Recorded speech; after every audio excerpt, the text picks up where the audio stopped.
Bonsoir à tous, bienvenue dans Invente-moi une histoire. J'espère que vous allez tous bien.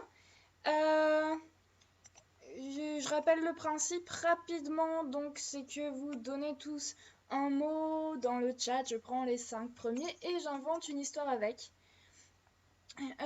Donc comme il y a 45 secondes de décalage entre le moment où je parle et le moment où vous voyez ce que je dis, je vais meubler en attendant que vous ayez le début du live. Je vais en profiter pour faire un dans l'épisode précédent, donc parce que j'ai l'intention de faire la suite. Donc, dans l'épisode précédent, on avait notre héros qui, après être devenu un héros, donc, avait rencontré un koala qui lui avait dit d'aller retrouver un chat dans un avion, et le chat est censé l'aider dans sa quête pour sauver le monde. Donc c'est cool, je suis contente, j'ai déjà 3 mots. Donc j'ai révolte, volant et bouteille. Je vais prendre mon petit carnet pour les noter. Un petit stylo. Alors, donc, révolte, volant, bouteille. D'accord. Il m'en manque 2. Comme vous n'êtes pas nombreux encore, vous êtes 4. Parce que c'est vrai que volant et bouteille, ça fait un combo. Donc, comme vous êtes 4, il va falloir que sûrement peut-être que quelqu'un donne 2, à moins que quelqu'un arrive entre-temps. Donc, révolte, volant, bouteille, dépêchez-vous pour les 2 derniers. Révolte, saucisse au marshmallow, volant avec un T. Volant avec un T, est-ce que ça veut dire que c'est en volant ou c'est le volant d'une voiture? Voilà, au cas où, histoire que je sache. Quoique ça aurait été le verbe voler du coup peut-être. Bouteille. Framboisier.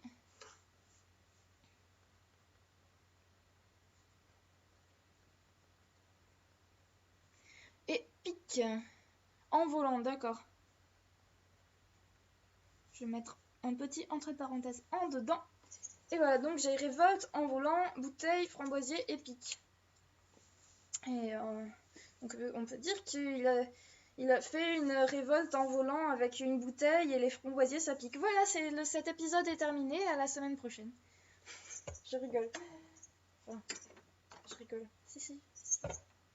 Donc du coup, je vous laisse avec le générique.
Alors, me revoilà.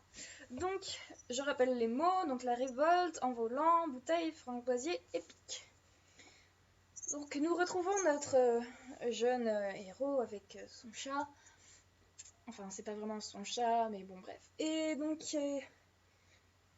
le premier élément pour renverser le gouvernement, c'est de lever une armée. Donc, le chat lui explique que pour ce faire, le meilleur moyen, c'est de soulever le peuple contre les nobles qui les esclavagisent. Du coup, ils mettent au point un plan où, en fait, ils vont aller dans tous les fiefs les fiefs de tous les nobles aux alentours pour révolter les paysans, en quelque sorte. Du coup, ils commencent leur périple. Premier fief, ils arrivent, les paysans en train de bêcher la terre complètement sèche, couverte de sueur, avec des contremaîtres qui les regardent, qui les fouettent dès qu'il y en a un qui tombe. Et au loin, une magnifique propriété où si on plisse un peu les yeux, on peut voir le seigneur et sa femme en train de boire le thé tranquillement, en train de rigoler. Alors le héros, comme il était jamais sorti de la ville avant, il n'était pas au courant des choses qui se passaient. Et du coup, il est révolté. Il descend dans le champ. Il y a un des contremaîtres qui arrive, qui essaye de s'interposer et il vole comme ça au loin. Et le jeune homme se met en plein milieu. Les paysans, ils sont... C'est qui ce jeune homme qui se balade avec un marteau énorme comme ça en plus Le jeune homme, il se tient bien droit et il parle avec une voix très forte, que même tellement forte en fait qu'au château, ils l'entendent. Jeunes gens, votre ère de travail est révolue. Il est temps de prendre les choses en main et de prendre le pouvoir. Les gens, ils regardent, mais qui c'est ce gamin qu'est-ce qu'il nous parle, enfin... On peut pas vraiment changer les choses, quoi, ça a toujours été comme ça. Croyez-moi, nous pouvons changer les choses. Et il tend la main vers le château. Voyez vous-même, et il serre la main et le château se ramasse sur lui-même. Et il s'éboule. Les gens, ils sont... Oh, mais qu'est-ce que c'est? Mais c'est un sorcier et tout. Et les gens s'enfuient. Le chat s'approche du jeune homme et fait je pense qu'on aurait dû travailler le discours. Enfin bon.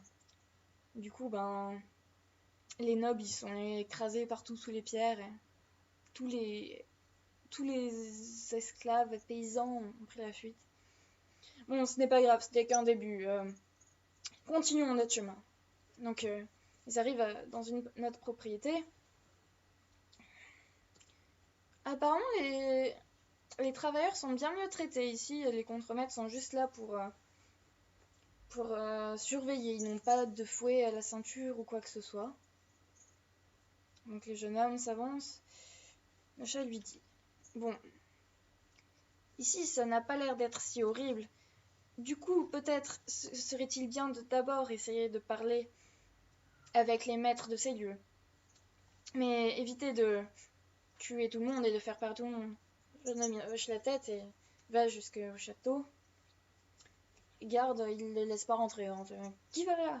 Je souhaiterais parler au seigneur de ces lieux. Vous êtes qui? Le chat, il monte sur son épaule et il chuchote un marchand.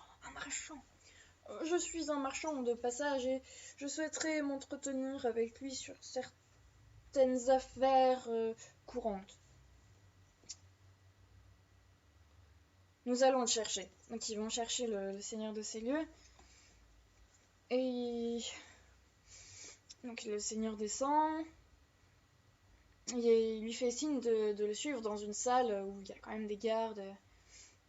Vous êtes un marchand, donc un marchand de quoi? Je suis un marchand de liberté. Il le regarde avec des yeux genre gros comme ça, de liberté. C'est-à-dire vous vendez... Non, franchement je comprends pas. Je suis là pour libérer les esclaves du joug des nobles. Enfin, là, disons que moi j'ai fait un système, je le dis pas parce que je me ferais lyncher pour ça, mais c'est pas des esclaves, hein. Pour moi c'est des travailleurs, ils sont nourris, logés, et une fois par mois je leur donne une petite paye. C'est pas grand chose, mais pour qu'ils puissent acheter quelque chose pour eux, quoi. C'est rien, mais en attendant, ils sont heureux de travailler ici, et moi je gagne plus de la même manière. Alors le jeune garçon il se tourne vers le chat fait, vous avez une façon remarquable de tenir vos terres. C'est le jeune homme qui parle, hein, c'est pas le chat. Et en fait, du coup, je pense que je peux vous parler de mon plan. Donc, il attrape son marteau et le pose à côté. Le vieux, il regarde le marteau et c'est genre, c'est quoi ça? Et comment dire, le gouvernement actuel, vous serez sûrement d'accord avec moi, n'est plus apte à gouverner ce pays. L'homme le regarde et fait, ah, vous allez directement aux choses. Oui, en effet, je suis tout d'accord avec vous, et cependant, je ne vois pas comment on pourrait changer les choses. Je veux dire, moi, avec mon petit territoire, j'ai fait quelque chose, mais je peux pas vraiment. Eh bien, j'ai l'intention, voyez-vous, de lever une armée et d'écraser le roi. Je cherche donc du soutien et bien sûr une armée. Le Seigneur fait, ben, écoutez, éventuellement, je peux vous prêter, je peux voir avec mes hommes s'il y en a qui sont intéressés. Je pense qu'il y en aura sûrement, parce qu'ils ont tous de la famille par-ci par-là. Le cousin de machin, dont la mère a été tuée à un coup de fouet. Ouais, donc ça, je pourrais toujours vous trouver des. Après, j'ai quelques amis qui aiment bien mon système et qui sont en train aussi de mettre en place un système identique dans leur propriété. Mais ce serait dur pour moi de vous aider en. D'ici un mois, peut-être je pourrais vous avoir quelque chose. Alors le jeune il dit un mois c'est long. Bien, je repasserai dans un mois. J'espère que si vous pouvez réunir une petite troupe, ça serait bien. Le seigneur, je ferai ce que je peux. Du coup, le jeune homme s'en va vers un fief suivant, où c'est la même horreur que dans le premier. Cette fois-ci, il a travaillé un peu son discours en chemin, qu'il entre sur les terres pareilles. Jeunes gens, ceci n'a trop duré. Arrêtez, cessez donc de travailler pour des gens qui n'en ont rien à faire. Enfin bref, il fait un super beau discours. Je ne suis pas douée pour ça. Et les hommes sont... ils sont... À la fin de son discours, tout le monde est là. Ouais, ouais. Ils prennent leurs pioches et commencent à massacrer les gardes autour et ils foncent vers le château et tuent tout le monde. Et tout avec cette armée, ils continuent de fief en fief. Un mois plus tard, ils retournent au premier fief gentil, on va dire ça comme ça. Et il a avec lui une armée de 8000, 10 000 paysans enragés. Et là, il y a bien 5000 hommes qui l'attendent. Et quelques amis du Seigneur sont là pour discuter des plans. Ils discutent toute une soirée. Le plan étant d'assiéger la grande ville. Et enfin, pendant que se soulèvent les esclaves de la grande ville, enfin tuer le roi. Quelques mois plus tard, ils sont en train d'assiéger la ville. Tout se passe très bien. À l'intérieur des fortifications, il y a des émeutes partout. Le roi ne sait plus où donner de la tête. Mais il reste quand même inaccessible. Parce que le château du roi, donc, est dans la ville. Et surtout, il n'y a pas de porte. C'est-à-dire qu'il faut faire des choses spéciales pour pouvoir y rentrer dedans. Et les murs sont très très grands.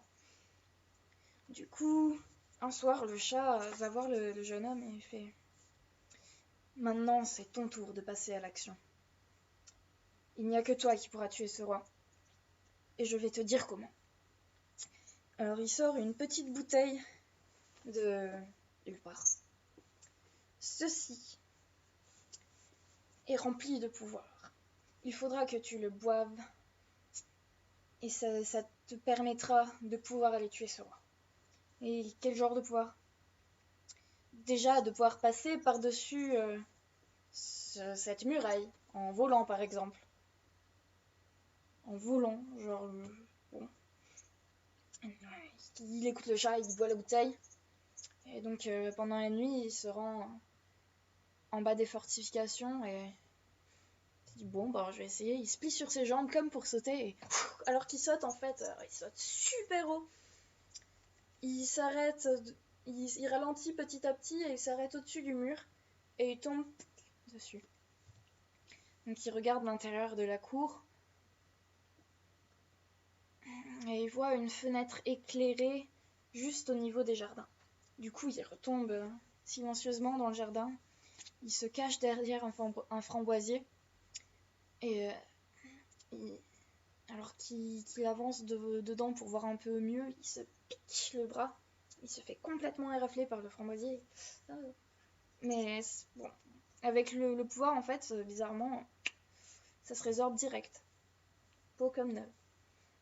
Puis, il voit une ombre bouger à la fenêtre, avec une couronne dessus. Il fait le tour du framboisier, et armé de son marteau, il se jette à travers la fenêtre qui vole en éclats, et il écrase à grands coups de marteau la tête du roi, qui meurt. Et soudain, il se souvient une histoire qu'avait racontée un vieux monsieur dans une auberge, où dedans le héros terrassait le roi, tirant à coups de marteau. Et là, il se dit que tout était lié.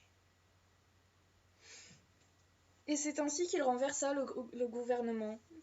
Et sauf que, ne sachant pas gouverner, ça devint quelque chose de complètement horrible. Les nobles s'entretuèrent pour savoir qui serait roi. Et au final, ça resta l'anarchie complète pendant à peu près une centaine de bonnes années. Et après, je sais pas ce qui s'est passé. Bon, ben voilà, c'est fini. J'espère que ça vous a plu. C'était assez long. Je pense que je referai plus d'histoires en fait qui suivent parce que c'est assez galère au final. Enfin, j'aurais peut-être dû m'arrêter au premier. Après, je sais pas ce que vous en avez pensé, vous. Je sais pas si vous avez... Waouh, il y a 8 personnes. Enfin, 7 du coup. Waouh, c'est impressionnant. Du coup... Je sais pas si vous avez des questions qui arriveront dans 45 secondes. Et sinon, voilà. Moi, j'ai pas de choses. Donc, prochain épisode, pareil, mardi prochain à 18h. 19, 21h, je sais pas pourquoi je dis 18h, chose impossible. Du coup, à la semaine prochaine. À quoi ressemble la tête après avoir été écrasée par le marteau? Alors, je vais dire un truc complètement débile. Un ours en peluche, voilà. Il a éclaté la tête et pouf, ça ressemblait à un ours en peluche. Non, pas du tout 18h à 21h. Voilà. Ben, du coup, je vais m'arrêter là. Je sais pas si vous avez d'autres questions, comme il y a 45 secondes entre chaque, c'est un peu dur. Je vais ranger ça en attendant. Voilà, là. Et je vous dis à la semaine prochaine. Bye bye!